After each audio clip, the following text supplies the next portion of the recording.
श्री परमहंस आश्रम धारकुंडी सतना द्वारा संचालित हमारे YouTube चैनल मानस बोध सत्संग को सब्सक्राइब करके सनातन संस्कृति के प्रचार में भागीदार बने।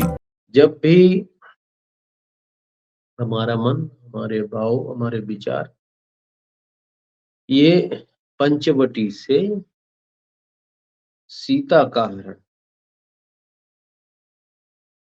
शक्ति रूपी सीता है, पंचवटी पांच तत्वों से बना हुआ यह शरीर है और शक्ति का हमारे हरण। शक्ति हर किसी के जीवन में एक भाव है और वो भाव ऐसा है कि जैसे एक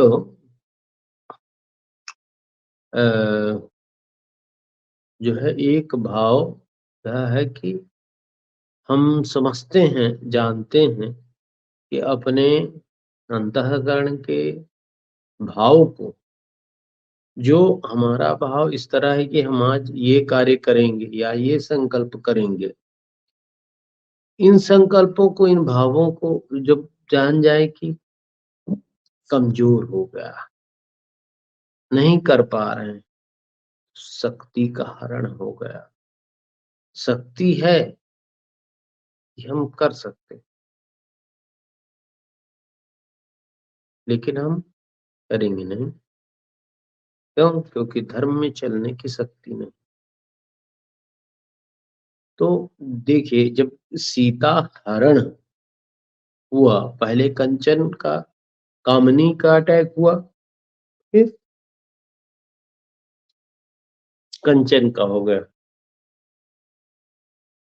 तो इसलिए कंचन और कामनी ये बहुत ज्यादा दुखदाई विकार हैं।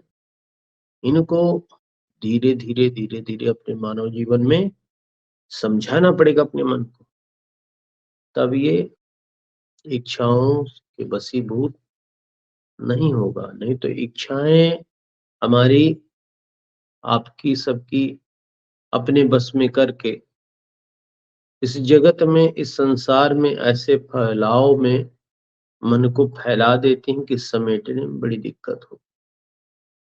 मन का समेटना ही मन को, ये सीता का हरण रोकना है।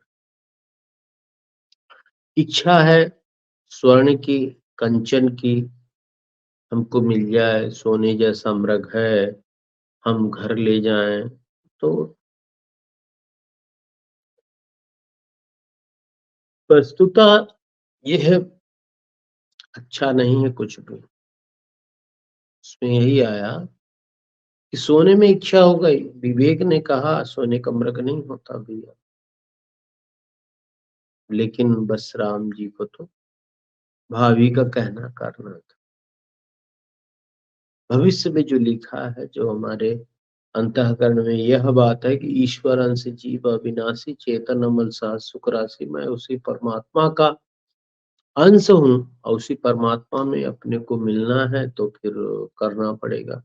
भविष्य में जो हमने गलतियां की उसको भरना पड़ेगा। तो इस तरह से ये भाव बनते हैं। फिर यहाँ से जो है सीता का हरण हो जाता है और छल हो जाता है राम के साथ। और कौन करता है? मन रूपी मारीच।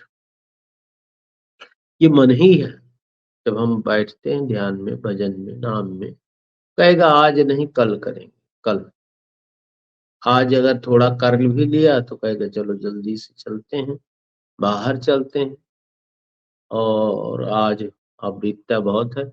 तो ऐसे छलता रहता है ये मन। मन जीव को छलता है। जो जो हो परम सयाना, जिनकी बुद्धि परम सयानी हो, वो ये विकारों की ओर चिताते नहीं, देखते तक नहीं। तो ऐसे ऐसे होता है। लेकिन जिससे बने, जिससे बने, सबसे नहीं होता। भगवान की कृपा जिस पर हुई, जा पर कृपा राम की हुई, ता पर कृपा करे सब कोई। जब भगवान की कृपा हमारे ऊपर, आपके ऊपर, सबकी बन जाती है तो सब कोई कृपा करता है। लेकिन शुरू में भगवान की कृपा अगर बनी है तो, राम की कृपा बनी है तो, अगर राम की कृपा नहीं है तो कोई साथ हमारा नहीं देगा। तो इसलिए ये बहुत ही समझदारी से काम करें और अपने आप में भगवान को भजें और उसे अपने स्तर से समझें, अपनी बुद्धि से, विवेक से जानें। तो जब यहाँ मन ने छल किया, रावण ने भेजा, मृगावनो तुम दौड़ो, सीता कहेगी तब मैं हर ले जाऊंगा। तब उसने ऐसा ऐसा बनाई व्यवस्था, तो चले गए, राम भगवान चले गए। विवेक ही लक्ष्मण है और ज्ञान ही राम है। तो भगा ले गया, चले गए। लक्ष्मण पीछे से लक्ष्मण रेखा खींच के आए, पर रावण को पता चल गया विवेक के दायरा है, और दायरे के बाहर जो शक्तिशाली साधक अपना प्रसार प्रहार और अपनी अपनी जो धारणाएं हैं उनसे परे हो जाता है, अपनी रेखा से पार हो जाता है। जब विवेक ने एक दायरा बनाया तो उस दायरे को मानना पड़ेगा। आपकी बुद्धि है, आपको यहाँ जाना है, यहाँ नहीं जाना, क्या करना है, क्या नहीं करना, एक विवेक, उसी विवेक के आधार पर आप चलोगे तो बचे रहो। अगर नहीं चले तो मोह के अधीन हो जाओगे। साधक का एक धर्म है, एक दायरा है, उसी दायरे पर रहेगा तो ठीक है, और अगर दायरा से बाहर गया तो फिर गया काम से। तो इसलिए एक तरीका है, एक मार्ग है, पर चलना पड़ता है।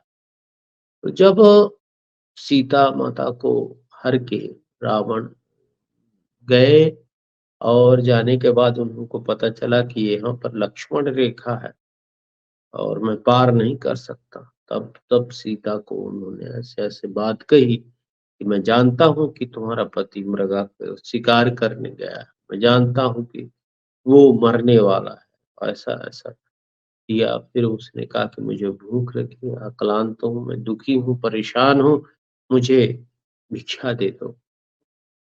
फिर ऐसा हुआ। तो देखिए, एक पॉजिटिविटी भी है कि अच्छे कर्म भी बुरे बना देते हैं, अगर हम दायरे से बाहर जाते हैं। तो एक साधक की एक सीमा है, उस सीमा से आगे वो भला नहीं कर सकता, उतना ही भला कर सकता। तो ये भी बातें विचारनी है। तो ऐसे ही हम लोग विचारते रहेंगे, समझते रहें, सुनते रहें और जानते रहें गुरु भगवान की लीलाओं को, उनके अनुभव को, और अपने जीवन में सुख और शांति आनंद का लाभ लें। और भगवान की कृपा आप सबके ऊपर बनी रहे।